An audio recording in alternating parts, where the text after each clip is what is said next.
The words from my own son, Alexander, cut deeper than the knife I'd used to cut meat for 50 years at the butcher shop. In that moment, with the plate of barbecue trembling in my calloused hands, I understood that the shame he felt about me was greater than all the sacrifice of a lifetime. My name is Gerald Peterson, 73 years old, retired after half a century as a butcher in the small town of Millfield, Pennsylvania. I was born and raised in the countryside of Pennsylvania, where winters cut like a razor, but people's hearts are as warm as hot coals in a grill. I have thick hands marked by hard work, skin weathered by time, and now some white hair, though I've lost most of it. Widowed 8 years ago after losing my dear Martha, I dedicated myself to raising our 3 children, Alexander, the oldest at 45, Mary at 42, and our youngest, Paul, at 38. Everything I achieved in life came from the sweat of my brow. I started working at 12, helping my father on the farm. Then I became a butcher's apprentice at 15 until I opened my own shop at 30. Gerald's Meats was known throughout the region for quality meat and honest service. I worked through sunshine and rain, holidays, holy days, even when I was sick, all to give my children better opportunities. While many friends spent money on gambling and whiskey, I saved every penny to invest in my family's future.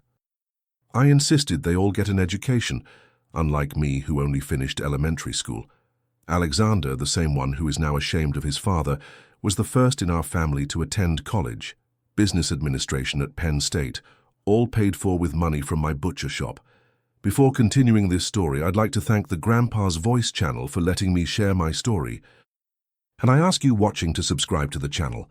Leave your like and comment where you're watching from and what time it is there.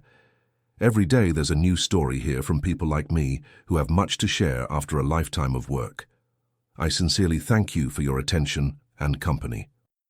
But returning to what I was telling you, I never imagined the day would come when my own son, raised with so much sacrifice, would treat me like a nuisance, an embarrassment, like an old man who needs to hide to eat. And it was precisely at a barbecue at his new house that I discovered how much I had become a problem for him. I was born in 1952 on a small farm in Lancaster County. We were 5 siblings, sharing a 2-room farmhouse with a dirt floor and no electricity. My father, Arthur, was a strict but fair man who taught us the value of work from an early age. My mother, Irene, was a strong woman who woke before sunrise to make coffee and only rested when everyone was already asleep. Childhood on the farm was hard, but had its joys.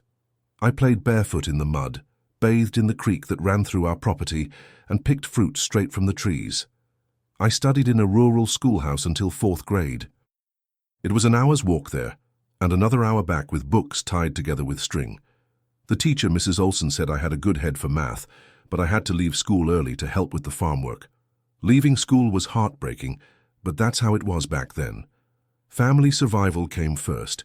At 15, an uncle who lived in Millfield got me a job as a helper at the butcher shop.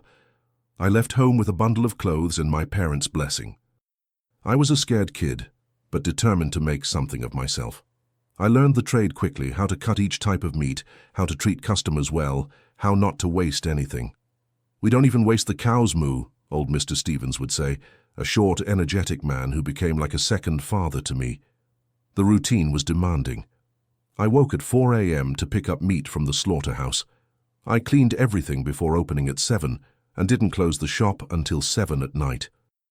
Then I'd help prepare the next day's deliveries. During those first years, I slept in a small room in the back of the shop on an old mattress. But I didn't mind. I was happy to have work and learn a trade. Over time, I earned Mr. Stevens's trust and that of the customers. I knew each cut like the palm of my hand. I knew which was the best piece for each customer just by seeing them walk through the door. For Mrs. Jenkins, a tender sirloin because she had dental problems. For Mr. Thompson from the hardware store, a thick ribeye because he liked to barbecue on Sundays. It was a profession that gave me pride. It was behind the counter of the butcher shop that I met my Martha. She came to buy meat for her mother every Saturday, and I always set aside the best cut. She was a pretty girl with lively brown eyes and a shy smile. It took me months to work up the courage to invite her for coffee at the diner on the corner. When I finally asked, she said she'd been wondering when I'd get around to it. We dated for 2 years and got married in 1975 in a simple ceremony at the First Methodist Church of Millfield. We started our life together in a small rented apartment. Martha worked as a seamstress at a clothing factory, while I continued at the butcher shop. Our first son, Alexander, was born in 1980. It was the greatest joy of our lives. I remember holding that tiny bundle in the maternity ward, so small he fit in my large, calloused hands, and swearing to myself that he would have all the opportunities I never had. Later came Mary and Paul, completing our family. The apartment became too small and we decided it was time to realize our dream of owning a home. For 5 years we saved every penny. Martha sewed uniforms on commission in her spare time. I took side jobs on weekends. We didn't eat out. We didn't buy new clothes. There were no luxuries. Everything was focused on our little house. In 1988, we finally bought a plot in a good area of town and started building bit by bit. First, we built 2 bedrooms and a kitchen and lived there while constructing the rest. It took another 5 years to finish the house as we wanted it, with 3 bedrooms, a large living room, and a backyard where I could barbecue on Sundays. It was a simple house, but to us, it was a palace. When Mr. Stevens decided to retire in 1990, he offered me the opportunity to buy the shop. It was too expensive for me at the time, but he had no children and proposed an agreement. I would pay gradually with the profits from the business. It was the great chance of my life. I worked twice as hard to honor that trust. I modernized the shop, expanded the space, hired 2 helpers. The business prospered. With growing children, expenses also increased. Alexander, from an early age, showed he was intelligent and ambitious. Unlike me, he enjoyed studying and had an easy time with books. When he finished high school and said he wanted to go to college in Philadelphia, I felt a mixture of pride and concern. How would I afford such an expense? But I remembered the promise I made when he was born, to give him every opportunity. We sold a plot of land I had bought as an investment, and used the money to pay for his college tuition and rent for a small apartment in Philadelphia. Martha and I reduced our expenses even further. We traded our car for an older model, cut out any kind of leisure. Even Sunday barbecues became more modest. "It's only for a short time," Martha would say, always supporting me. Alexander graduated in business administration and quickly found a job at a large company in Philadelphia. He stayed there, moving up in position, earning more and more. He married Christina, a girl from a wealthy Philadelphia family, and they had 2 children, my grandchildren, Gabriel and Isabella. Over time, he grew distant from our simple reality. Visits to Millfield became increasingly rare and shorter. The first signs of change in Alexander began about 10 years ago. When he came to visit, he always seemed rushed, uncomfortable with our simple house, impatient with my stories. I noticed how he looked at my way of speaking, at my clothes, at my thick country accent, with a certain embarrassment. Once I overheard him whispering to his wife, "Dad needs to modernize a bit. He seems stuck in time." That hurt, but I swallowed it. After all, parents make any sacrifice for their children, don't they? The change in Alexander became more visible after he became regional manager of that multinational company. It wasn't just impatience anymore. It was as if he was ashamed of his origins, ashamed of me and my simple ways. When I visited him in Philadelphia, on the few occasions he invited me, I noticed how tense he became when I opened my mouth around his friends, as if afraid I might say something embarrassing. I remember one time, I think it was in 2019, when I went to visit him for my grandson Gabriel's birthday, who was turning 10. The party was at a fancy venue in Philadelphia, one of those with every kind of game, food I'd never seen before, waiters serving on silver trays. I felt like a fish out of water, but it was my grandson's birthday, so I went in my best clothes, navy blue dress pants I use for special occasions, a white long-sleeved shirt, and a pair of black shoes I had bought recently. I arrived early, as I always do. Growing up on a farm, you learn that being late is disrespectful. Alexander was receiving some business friends, all in suits, expensive watches on their wrists, talking about business, trips abroad, imported cars.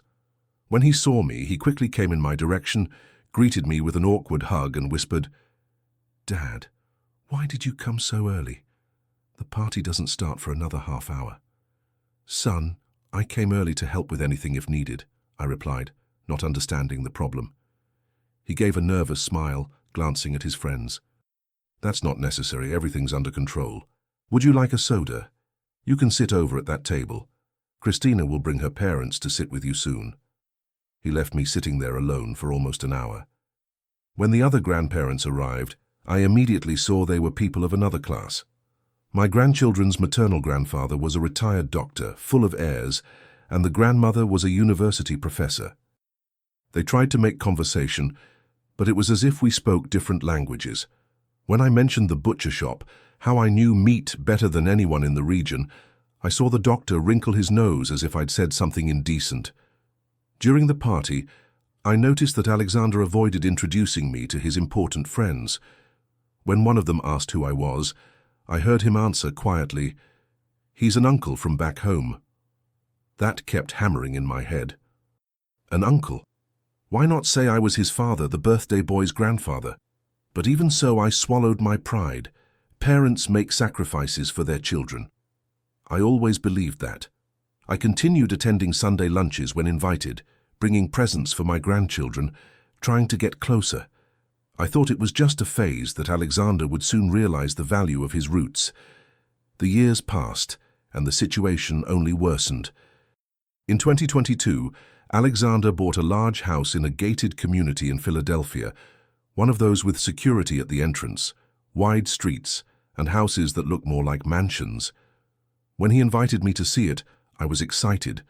I thought finally he wanted to reconnect with his father. I took the bus to Philadelphia, a journey of almost 3 hours. At the bus station, I waited almost an hour until he sent an Uber to pick me up, saying he was busy with a work meeting. When I arrived at the new house, I was impressed. It was the size of an entire block in my neighborhood in Millfield, with a swimming pool, brick barbecue, 4 bedrooms, each with its own bathroom. Christina received me politely, but I could see she wasn't very happy about my visit. "Alexander is in an important meeting on the computer," she explained. "It should finish in about an hour. Would you like a coffee while you wait?" She took me to the kitchen, which was larger than my living room. While drinking coffee, I heard her instructing the housekeeper in a low voice, "Lucia, when Mr. Peterson leaves, wipe down where he sat with disinfectant. He came straight from the country, you know how it is." I pretended not to hear, but it cut me to the core. Did they think I was dirty just because I came from a small town? Did they feel disgusted by me? Alexander appeared almost 2 hours later, hurried as always, and showed me the house quickly, like someone fulfilling an obligation. When we reached the guest room, he commented, "This is where you can stay when you visit us, Dad, but please let us know in advance. Our schedule is always very busy."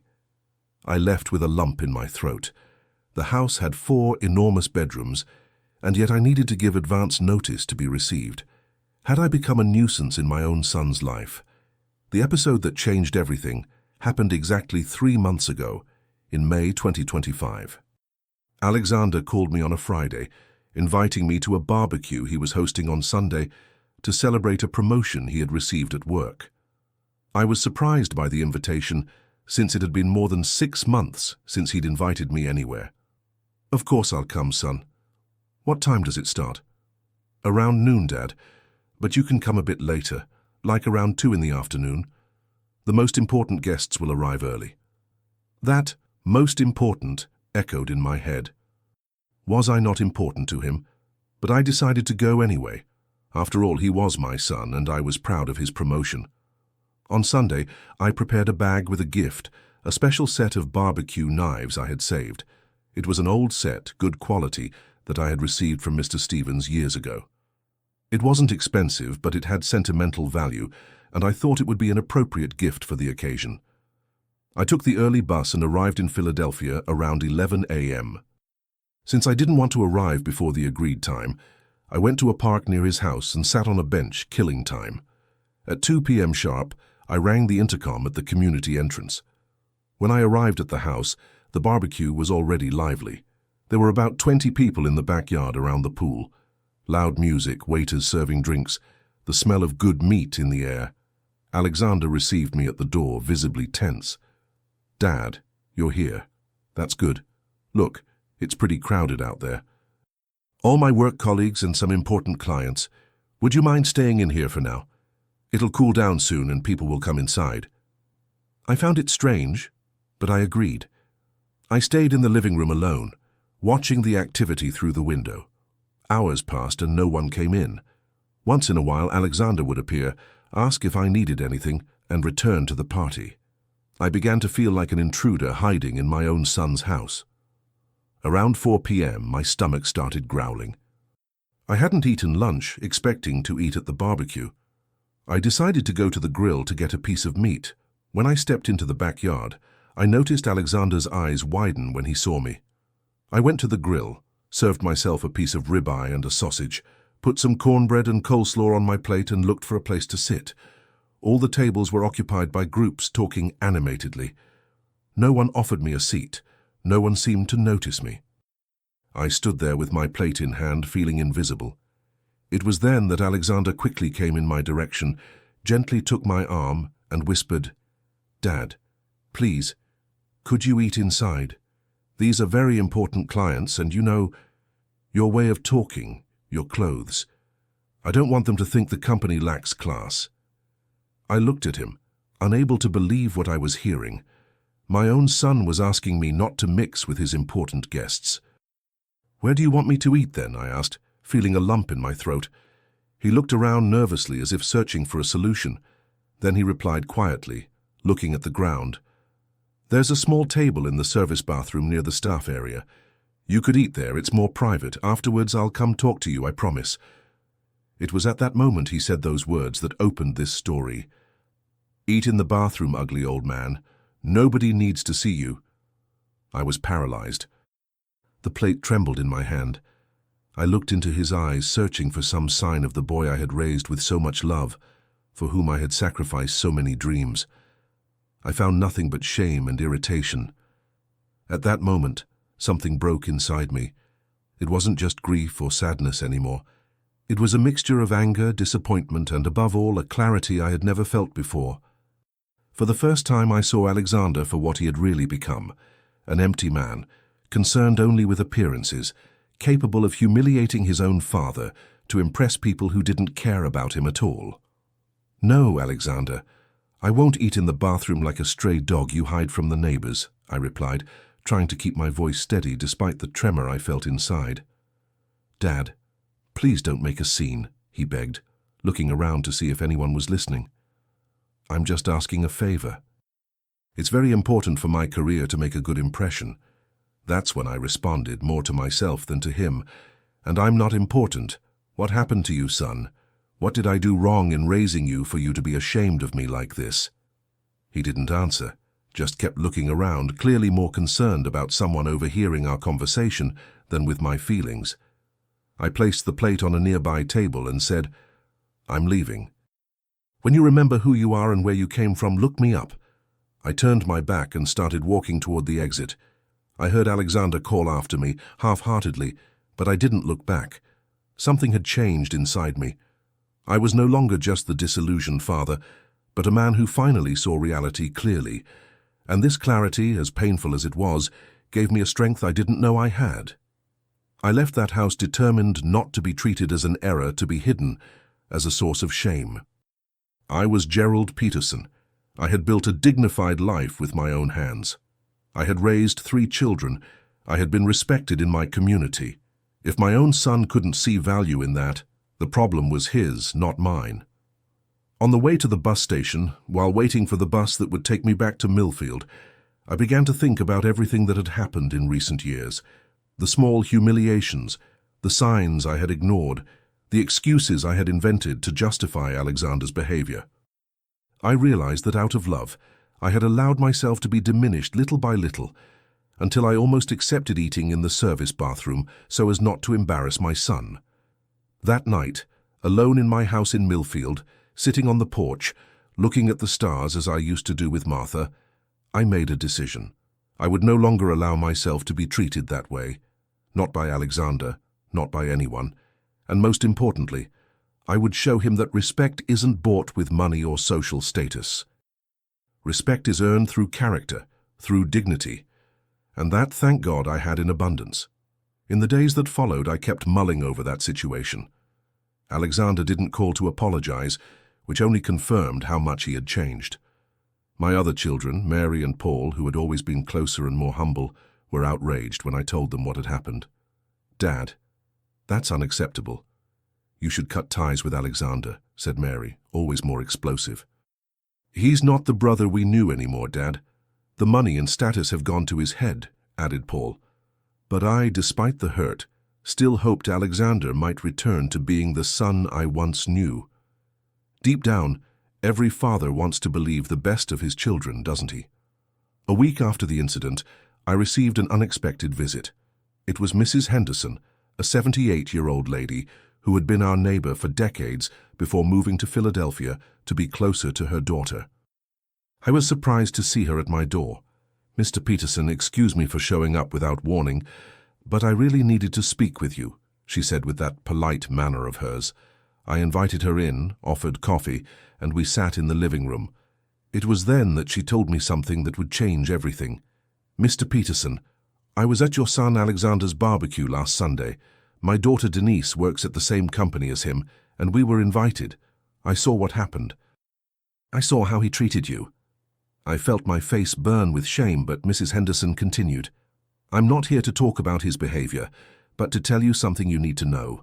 After you left, Alexander returned to the party as if nothing had happened. Later, when everyone was drinking and feeling at ease, he began telling his colleagues about his plans for the future." She paused, as if choosing her words. "Mr. Peterson, he said he plans to sell your house in Millfield as soon as he can convince you to move to a nursing home. He said the land where you live is now worth a lot of money because of the town's expansion, and that it would be a waste to let a stubborn old man live alone in such a valuable space. I felt as if I'd been punched in the stomach. My own house, built with so much sacrifice, with the sweat of decades of work. A nursing home. Are you sure about this, Mrs. Henderson?" "Absolutely, Mr. Peterson. I was sitting at the next table. I heard everything. He even toasted with his friends, saying he would soon have capital to invest in a business with the proceeds from the sale. He said you wouldn't even need to know the details, that it would be enough for you to sign some papers he would prepare." At that moment, something changed within me. It was no longer just the pain of rejection. It was the indignation of discovering that my own son was planning to deceive me, to take me from my home, to erase all my life's work. After Mrs. Henderson left, I sat on the porch for hours thinking. I remembered my butcher shop, how I had built an unshakable reputation for honesty over decades. I remembered my father's words, "Gerald, a man can lose everything except his dignity." That's when Judge Markham came to mind, a lawyer who had been a customer at the butcher shop for over 30 years. Now retired, he still lived in Millfield and had always treated me with respect, despite being an educated man. I decided to visit him the next day. Judge Markham received me in his simple office, listened to my entire story without interrupting, and then looked at me seriously. "Mr. Peterson, you have always been a correct and fair man. You served this community for decades with your honest work.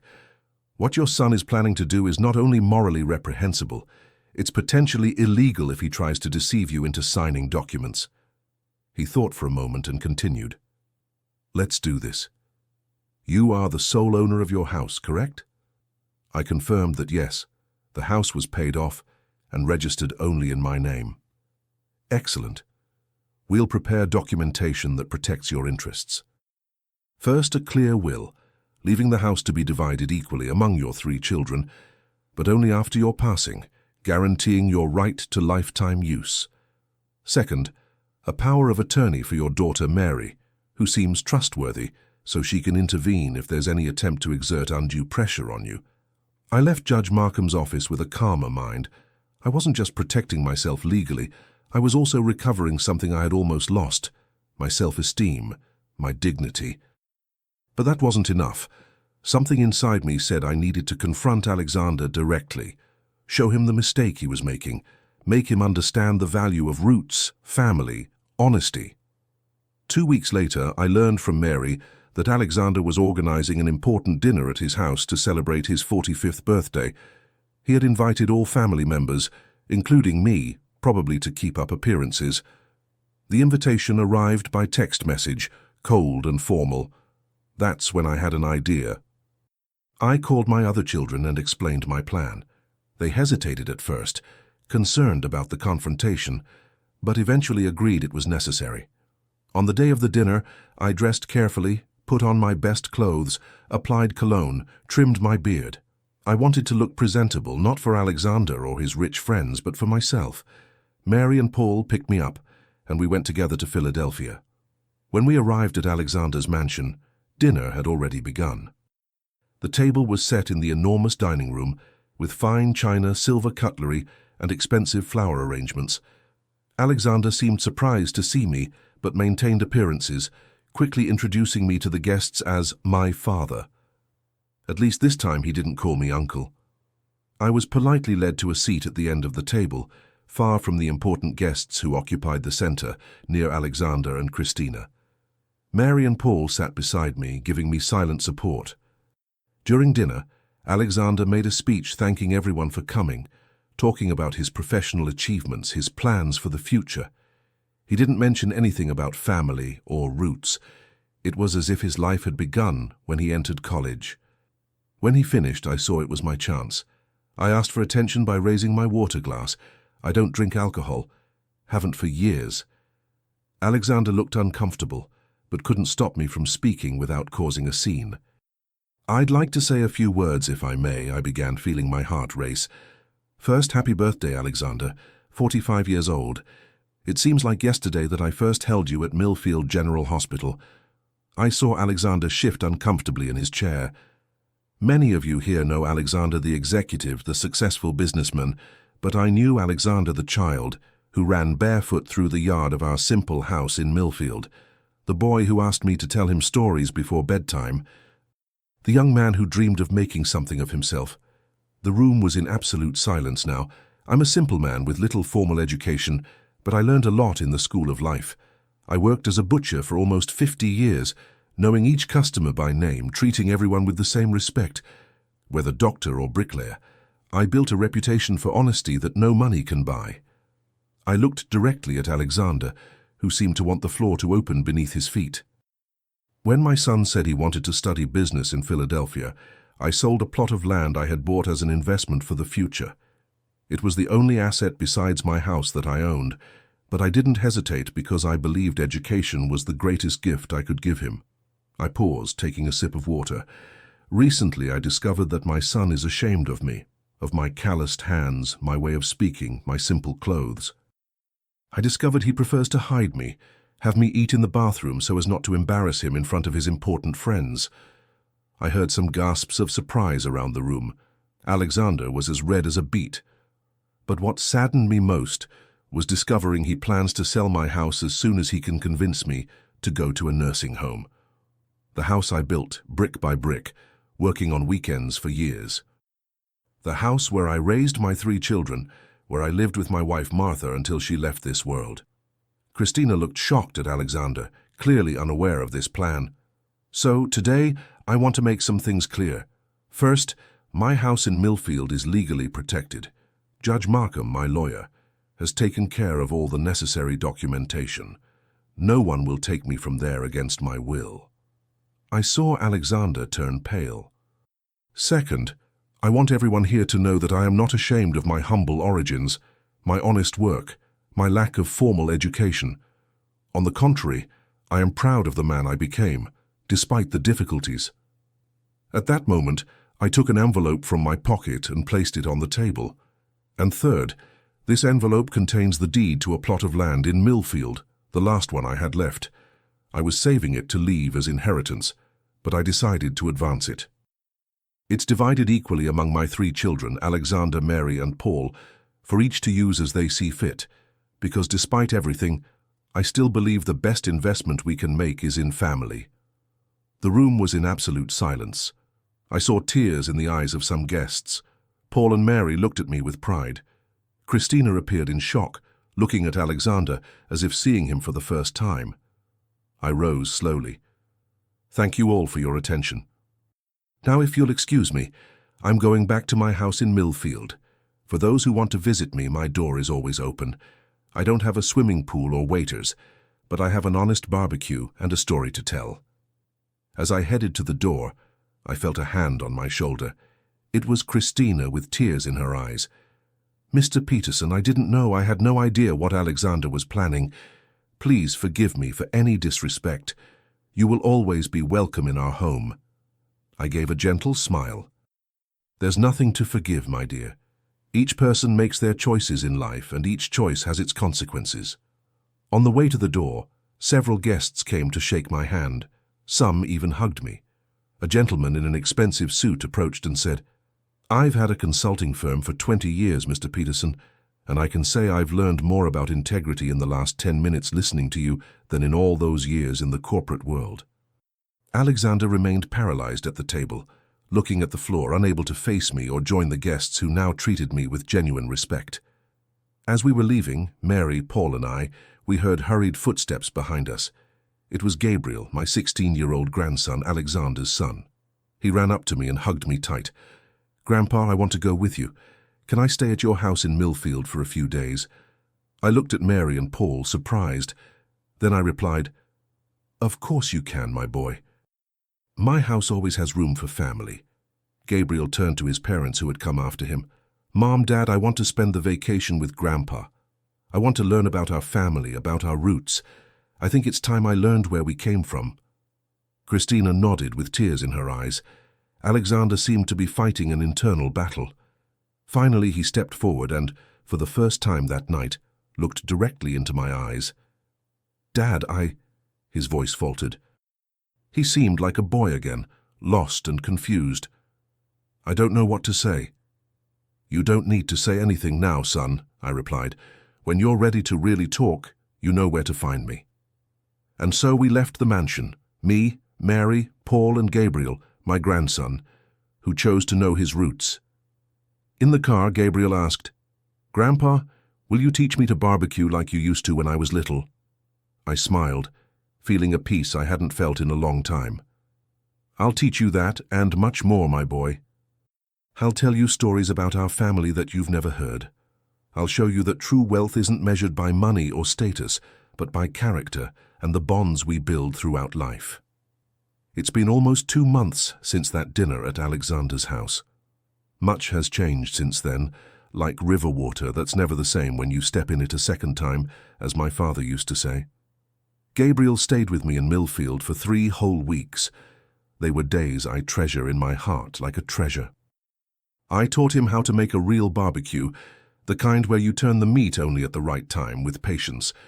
I showed him how to choose a good ribeye, how to prepare homemade sausage, secrets I learned in decades of profession. The boy was genuinely interested, wrote everything down in a little notebook, asked questions, wanted to know more. But we didn't just talk about barbecue. I took him to really know Millfield, not as a tourist, but as someone who belongs to the place.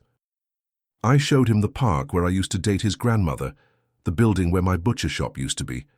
It's now a clothing store, but the owner, Mr. James, let me in with Gabriel to show where the counter used to be, the cold room. We went to the cemetery to visit Martha's grave, and I saw the boy place flowers and spend some time in silence, conversing in thought with the grandmother he barely knew. At night, sitting on the porch, I told stories of our family. I spoke of his great-grandfather, who came from Germany with nothing to his name, and who started growing corn in Lancaster County.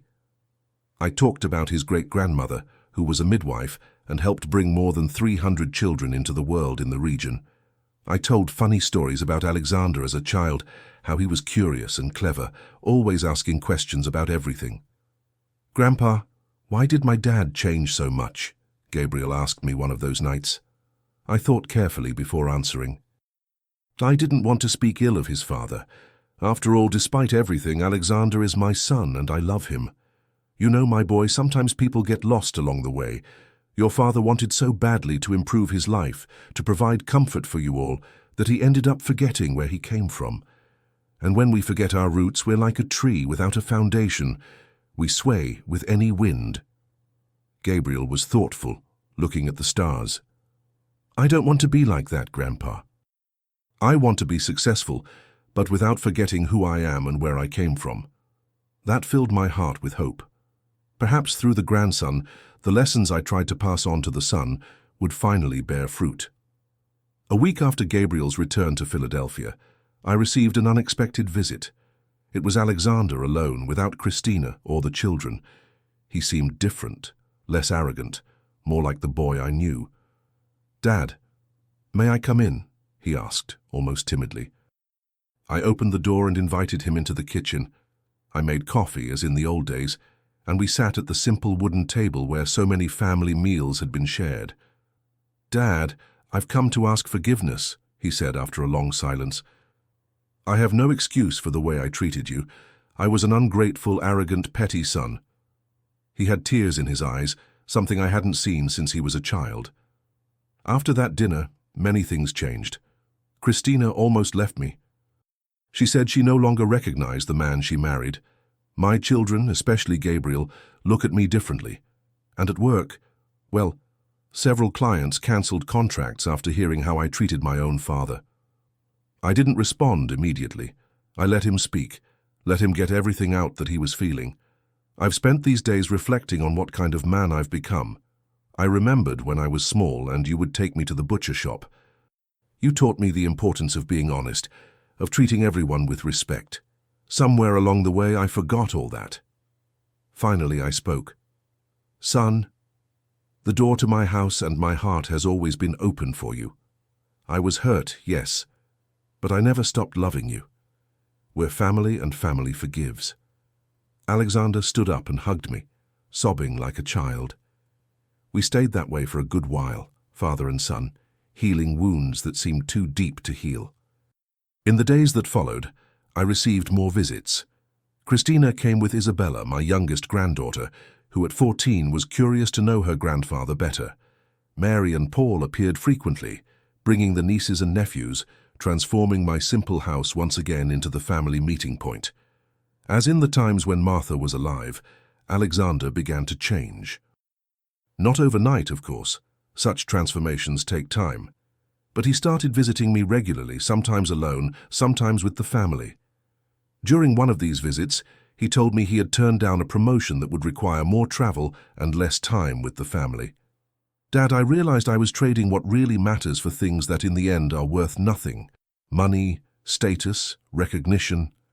None of that warms a man's heart at night when he lays his head on the pillow." One Sunday last month, he showed up with a surprise. He had organized a barbecue at my house with the whole family gathered, but this time it was he and Gabriel who were manning the grill, following the instructions I had given. They put me at the head of the table as the guest of honor. It was one of the happiest days of my life since Martha passed. During lunch, Alexander stood up and asked to speak. "I want to make a toast to my father, Gerald Peterson. A man who built a life of respect and dignity with the sweat of his work. A man who, even when mistreated by his own son, did not respond with hatred, but with love and wisdom. Dad, I hope one day to be half the man you are." I couldn't hold back the tears. I looked around the table and saw my family gathered, my 3 children, my grandchildren, all together again, sharing stories, laughter, memories. At that moment, I felt as if Martha was there too, smiling at me in that sweet way only she knew how to do. Today my life is different. I no longer live alone in Millfield. Alexander and Christina invited me to live with them in Philadelphia, not in a guest room at the back of the house, but in a space they built especially for me, with an independent entrance, but connected to the main house. I accepted after much insistence, especially from the grandchildren who wanted me nearby. My house in Millfield is still there, well maintained. We go there on weekends like a country house for the family, seeing the place full of life again, with my grandchildren's laughter echoing through the rooms where I raised my children, is a blessing I thank God for every day. Alexander has really changed. I see him teaching his children the same lessons I tried to pass on to him. The importance of honesty, hard work, respect for others, regardless of social position. Sometimes, when I think no one is looking, I see him observing my calloused hands with an expression of respect and admiration. What have I learned from all this?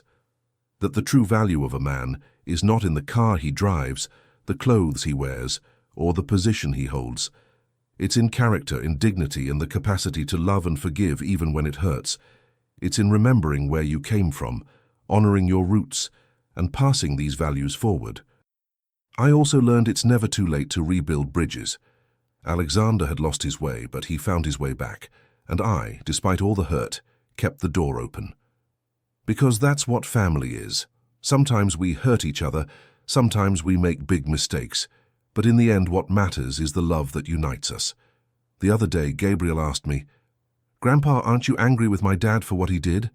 I answered honestly, "No, my boy."